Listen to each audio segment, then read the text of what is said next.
আমরা অনেক কোম্পানিতে যাই, ছোট বড় অনেক কোম্পানি।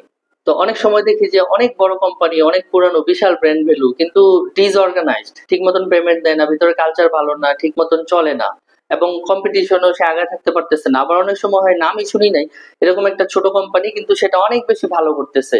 হ্যাঁ, তার ভিতরে সবকিছু অর্গানাইজড, এনভায়রনমেন্ট ভালো। মানে এখনকার যুগটা আর এমন না যে always big is beating small.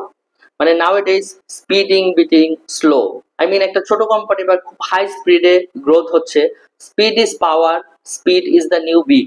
মানে এখনকার যে যুগ আছে, সেই যুগটাতে হচ্ছে কোম্পানি ছোট হোক, এন্টারপ্রাইজ ছোট হোক, কিন্তু সেটা যদি ওয়েল অর্গানাইজ থাকে, অনেস্ট থাকে এবং হেলদি থাকে, তাহলে সেটা বড় বড় কোম্পানিকে বিট করতে পারে। তাহলে শুধু এন্টারপ্রাইজকে আসলে বড় করলে হবে না, এটা অর্গানাইজ রাখা, এটার গ্রোথের স্পিডটা ঠিক রাখা, এবং হচ্ছে যেটা একটা ভালো কালচার তৈরি করা আসলে এখনকার যুগে সবচেয়ে বেশি জরুরি।